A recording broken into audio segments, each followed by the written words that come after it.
আসসালামু আলাইকুম। Real village cooking চ্যানেলে সবাইকে ওয়েলকাম জানাচ্ছি। আজকে আমি বানাবো সুইস রোল পিঠা। আপনারা তো অনেক রকমই পিঠা খেয়েছেন, একবার এই রেসিপিটা বানিয়ে দেখবেন। এখানে আমি নিয়ে নিয়েছি নারকেল, কোরানো নারকেল নিয়ে নিয়েছি। আপনারা ঘরে কাঁচা নারকেল বা দোকান থেকেও কিনে নিতে পারেন। আমি এখানে ঘরের কাঁচা নারকেল নিয়েছি আর নিয়ে নিয়েছি গুড়, 50 গ্রামের মতো গুড় নিয়ে নিয়েছি। আমি নারকেলের সঙ্গে গুড়টা ভালোভাবে মিশিয়ে নেব লো টু মিডিয়াম ফ্লেমে।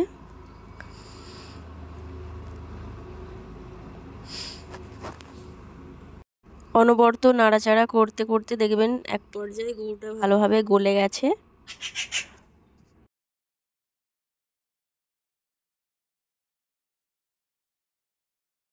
এই প্রচণ্ড শীতে পিঠা খেতে কে না পছন্দ করে।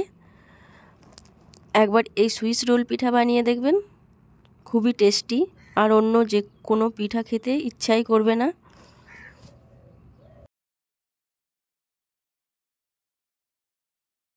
অনবরত নাড়াচাড়া করতে করতে আমি গুড়টা ভালোভাবে নারকেলের সঙ্গে মিশিয়ে নেব।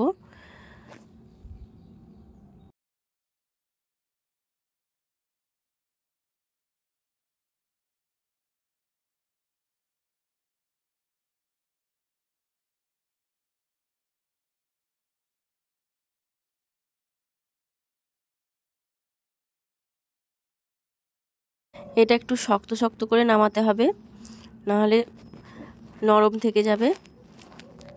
এইভাবে অনবরত নাড়াচাড়া করে নিতে হবে, নাহলে তলায় পুড়ে যেতে পারে। আমি এই রান্নাটা লো টু মিডিয়াম ফ্লেমে করেছি। এই পর্যায়ে নারকেলের সঙ্গে যদি দেওয়া হয় তিল, আমি দিয়ে দিচ্ছি তিল, 2 চামচ পরিমাণ তিল দিয়ে দিলাম। যখনই পিঠাটা খাবেন দাঁতের মধ্যে যে তিলটা রাখবে, খেতে অসম্ভব টেস্টি লাগবে। আপনারা চেষ্টা করবেন এই তিলটা দেওয়ার, খেতে খুব ভালো লাগবে।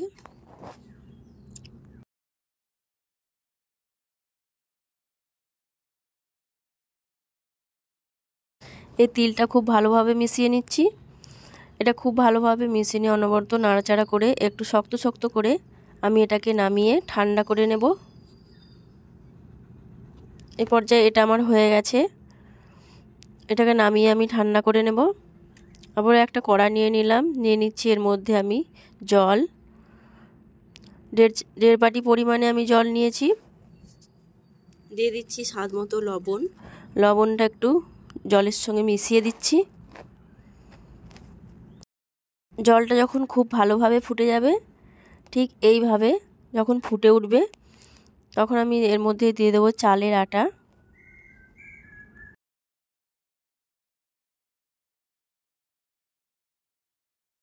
এখানে আমি 1 বাটি পরিমাণে চালের আটা দিয়ে দিচ্ছি, আর 1.5 বাটি পরিমাণে আমার জল লেগেছে। চালের আটাটা দিয়ে কিছুক্ষণ আমি ঢাকা দিয়ে রেখে দেব, 5 মিনিটের মতো।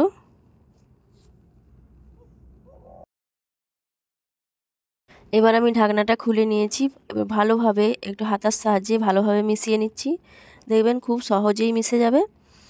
এইভাবে অনবরত নাড়াচাড়া করে নিতে হবে, ফ্লেমটা লো ফ্লেমে রাখতে হবে।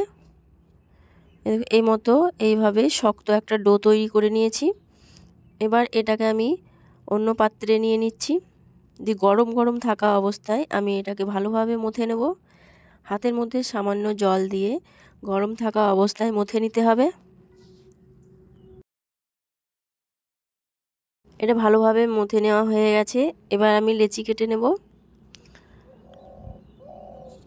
এইভাবে আমি লেচি কেটে নিয়েছি, একটা বড় মতো লেচি কেটে নিয়েছি।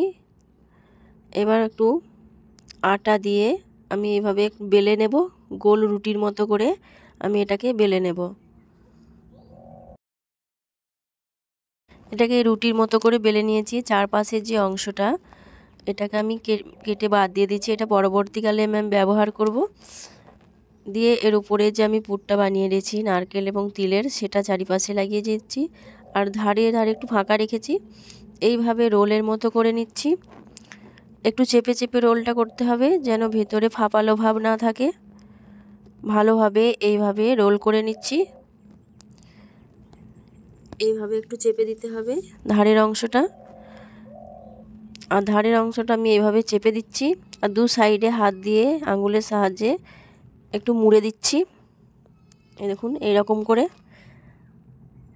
যাতে যেখানে ভাপ দেব, ভাপের মধ্যে বানাবো তখন না বেরিয়ে আসে। এইভাবে এগুলো একটু চেপে দেবেন সাইডগুলো। আমি এখানে গরম জল বসিয়ে দিয়েছি আর এর মধ্যে এইরকম একটা জালতি বসিয়ে দিয়েছি পাত্র, এর মধ্যে আমি দিয়ে দিলাম, ঢাকা দিয়ে রেখে দিচ্ছি 10 মিনিটের জন্য। এই 10 মিনিট পর এটা আমার হয়ে গেছে। একটা পাত্রে নিয়ে নিয়েছি, এবার এই দু সাইডটা কেটে বাদ দিয়ে দিচ্ছি। এভাবে আমি ছোট ছোট করে পিস পিস করে কেটে নেব, গোল গোল করে।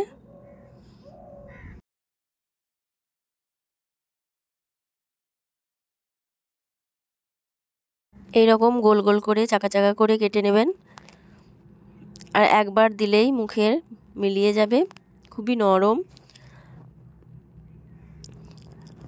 আর এটা বানানো দেখলেন তো কতটাই সহজ, হাতের কাছে থাকা সামান্য উপকরণে এটা বানানো যায়। তাহলে ঝটপট দেরি না করে আপনারা বাড়িতেই বানিয়ে ফেলুন এই সুইস রোল পিঠা। এই দেখুন, দেখেই বুঝতে পারছেন খেতে কতটা টেস্টি হবে। এইভাবে আমি সব কটাকে কেটে নেব। এই দেখুন আমি ভালোভাবে দেখাচ্ছি, সব কটা কেটে নিয়েছি।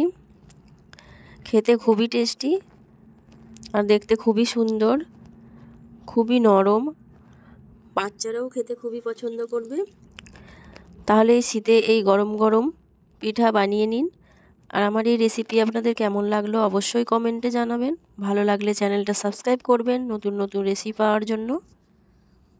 এই দেখুন খুবই টেস্টি একটা রেসিপি, একবার খেলে বারবার খেতে ইচ্ছে করবে এই সুইস রোল পিঠা। আজকের রেসিপিটা এখানেই শেষ করছি।